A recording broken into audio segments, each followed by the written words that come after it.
여기 지난밤 자신이 해결한 사건 기사를 보며 흐뭇해하고 있는 고교생 탐정이 있습니다. 그의 이름은 쿠도 시니치. 그리고 우쭐해져 있는 고교 탐정의 기강을 한 방에 잠재워주는 여고생도 있죠. 그녀의 이름은 모리란. 가볍게 전봇대를 박살내는 그저 평범한 소녀입니다. 그런 란이 내일 약속을 잊은 건 아니겠지 라는 질문을 던지는데 누가 봐도 까먹은 얼굴, 바로 창교육을 시전하지만 이 공격들을 여유롭게 피하죠. 역시 무서운 놈입니다. 이뿐 아니라 모든 공격을 피하며 란이 공수도회 대회에서 우승하면 트로피컬 랜드에 놀러가기로 한 것을 기억해냅니다. 다행히 덕분에 목숨을 건지죠.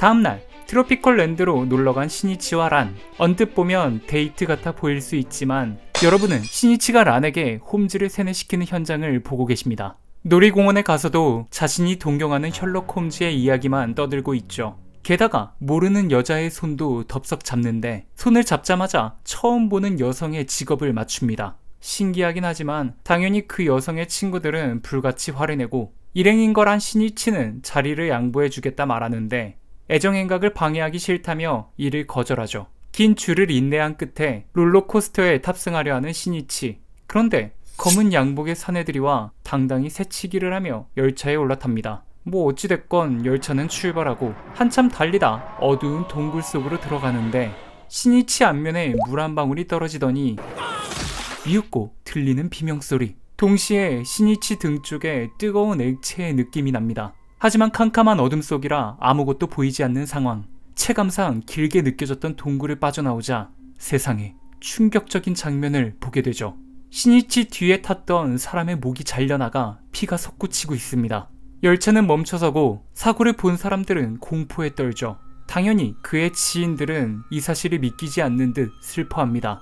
또 서둘러 그 자리를 벗어나려는 인물들도 있죠. 이때 시니치는 이 사건은 살인사건이기 때문에 아무도 나갈 수 없다 말합니다. 심지어 범인은 피해자와 놀이기구를 같이 탄 우리 7사람들 중에 있다 말하죠. 경찰이 들이닥치고 시니치는 경찰에게 사건에 대한 이야기를 말해주는데 갑자기 검은 코트에 장발을 한 사내가 앞으로 다가오더니 얼어붙은 눈초리로 빨리 좀 끝내라 쏘아붙입니다.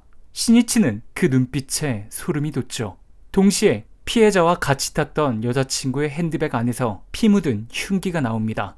여자친구인 아이코는 억울하다 호소하지만 그곳에 있던 모든 사람과 경찰들은 범인을 아이코로 단정짓고 체포하려 하는데 시니치는 자신의 안면에 맞은 물방울을 떠올리며 범인은 아이코가 아니라 변호하죠. 그리고 전혀 예상하지 못했던 인물을 범인으로 지목합니다. 아까 놀이기구를 타기 전 손을 잡았던 히토미. 범인으로 지목된 히토미는 당황하며 흉기도 나온 마당에 자신이 왜 범인으로 지목돼야 하냐 묻죠. 시니치는 말합니다. 그런 작은 칼로는 사람의 목을 한순간에 자를 수 없다고. 게다가 그게 여성이라면 더더욱 말이 안 된다는 거죠. 그리고 충분히 흉기를 버릴 기회가 많았는데 일부러 흉기를 천으로 감싸 핸드백에 감췄다는 게 상식적으로 이해하기 힘들다 합니다.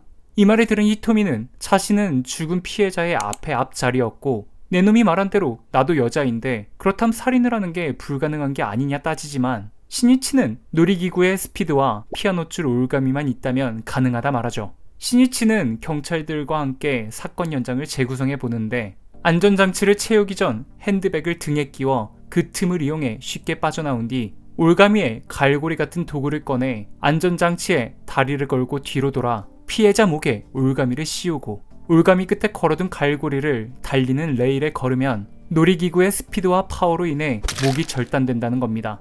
이게 가능해?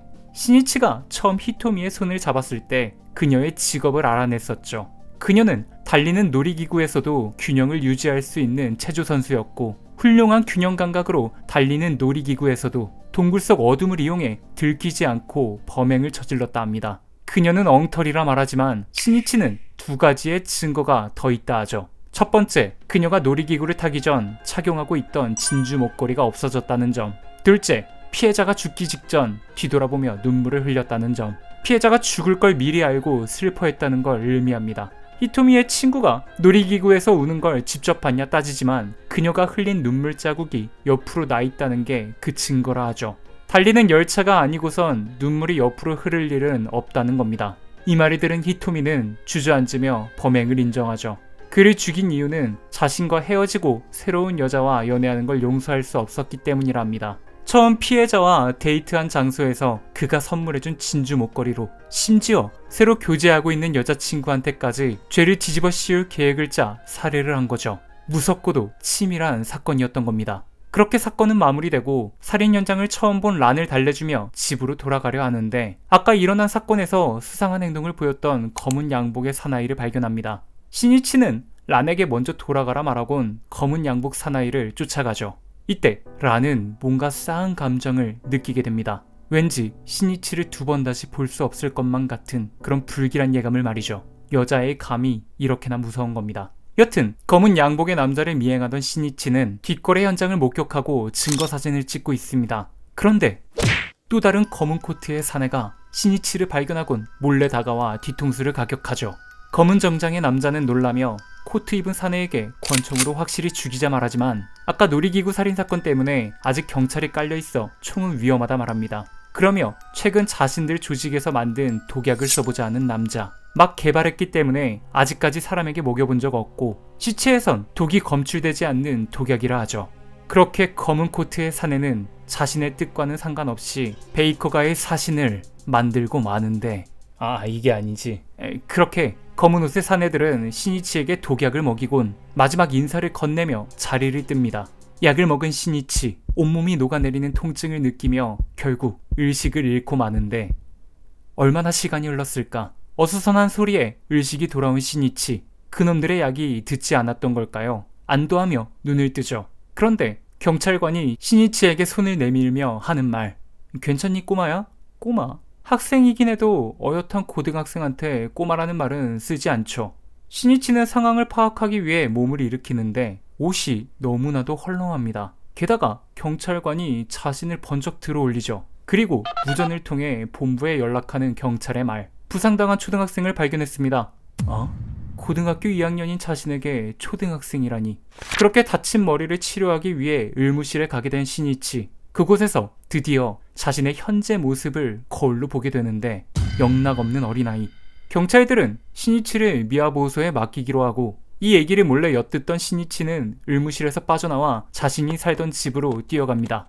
집 앞에 도착해 자신의 몸이 왜 작아졌을지를 생각해 보는데 놀이공원에서 시커먼 놈들이 독약이라 말하며 먹인 약, 그 약의 부작용으로 죽지 않고 작아진 거라 판단하죠.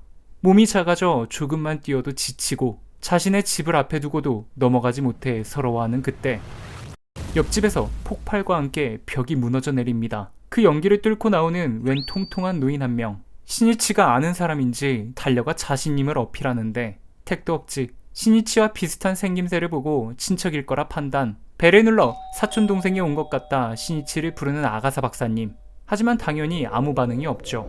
시니치는 아가사 박사님께 자신인 걸 증명하기 위해 자신만 아는 박사님의 비밀을 말하지만 시니치 녀석이 입이 싼 거라 생각해버립니다.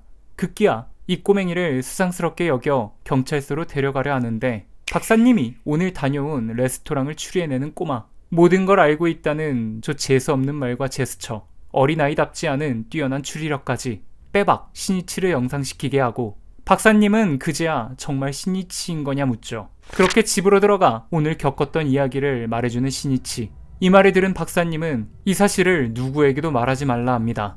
죽지 않고 작아진 게 들통나면 그 녀석들이 다시 한번 죽이러 찾아올 테고 그 과정에서 너의 주변 인물도 위험에 빠질 수 있다는 게 그 이유죠. 이때 문이 열리는 소리, 그리고 란의 목소리가 들려옵니다. 아까 헤어질 때 찝찝했던 란이 걱정이 돼 시니치 집에 찾아온 거죠. 시니치는 다급히 책상 뒤로 숨고 란은 박사님을 보곤 시니치를 못 봤냐 묻는데 책상 뒤 인기척을 느끼곤 누가 있냐 묻습니다. 그리곤 책상 뒤로 다가가죠. 시니치는 서랍에 있던 아빠의 안경을 꺼내 호다닥 끼며 란과 마주하게 되고 이렇게 쉽게 들켜버리나 했지만 란은 전혀 알아보지 못하고 이 꼬맹이가 너무 귀엽다며 힘껏 허그를 해줍니다. 아가사 박사님은 그 빈틈을 놓치지 않고 이 꼬맹이는 시니치의 먼 친척이라 둘러대죠. 란은 작아진 시니치의 호구조사를 시전, 이름이 뭐냐 물으며 다가오는데 당황한 시니치는 주변을 두리번거리다 셜록 홈즈를 쓴 코난 도일의 책을 보곤 자신의 이름을 사신, 에도가와 코난이라 대답하며 이야기는 마무리됩니다. 이상 명탐정 코난 첫 번째 이야기 사신의 탄생편이었습니다. 뒷이야기입니다. 이번 편은 코난이 시작되는 1화를 정리해보았습니다. 예전에 만들어 올렸었는데 저장해 놓은 걸 실수로 지웠더라고요. 채널도 터지는 바람에 다운도 못 받은 상태여서 이렇게 다시 한번 만들어 보게 되었습니다. 가끔 실시간으로 에피소드 종합편을 틀 때도 1화가 없으니까 뭔가 허전하더라고요. 그 밖에도 굵직한 앞의 스토리를 좀 더 편집해서 여러분들이 보는 흐름에 불편함이 없도록 만들어 보도록 하겠습니다. 그게 아마도 기존에 이미 코난을 알고 계신 분들과 난생 처음 코난을 보시는 분들 양쪽 모두를 만족시키는 방법이 아닐까 생각이 들어서 내린 결정이고요. 많이들 재밌게 봐주셨으면 좋겠습니다. 여튼 이번 화에서는 코난이 작아진 이유에 대해 밝혀지는 에피소드였습니다. 검은 코트의 사나이는 자신들을 지켜보고 있던 시니치를 발견해 뒤통수를 가격했고 아직 인상실험을 한 적 없는 조직에서 막 개발한 독약을 시니치에게 먹이죠. 그들은 아침에 일어난 사건 때문에 아직 주변에 경찰이 있다 판단, 시니치의 죽음을 끝까지 지켜보지 않고 급하게 자리를 뜨게 됩니다. 그리고 베이커가엔 사신이 탄생하게 되죠. 다음, 시니치는 란에게 자신을 에도가와 코난이라 소개합니다. 다른 사람에게 비밀로 하라던 박사님은 란에게 코난을 잠시 맡아달라 부탁을 하죠. 뭐지? 코난은 다급히 박사님께 그러다 정체가 들통나면 어떡하냐 귓속말을 하고, 박사님은 란의 아버지 모리코고로가 탐정사무소를 하고 있으니 거기서 지내다 보면 그 시커먼 놈들의 정보를 알아낼 수도 있지 않겠냐 말을 합니다. 오, 천재인데? 그렇게 코난은 좋은 생각이라며 란과 함께 모리 탐정사무소로 가 검은 조직의 정보를 기다리며 같이 살게 되죠. 이상 정리 끝! 저는 쿄자리였고요. 영상이 재밌었다면 구독과 좋아요 눌러주시면 감사하겠습니다.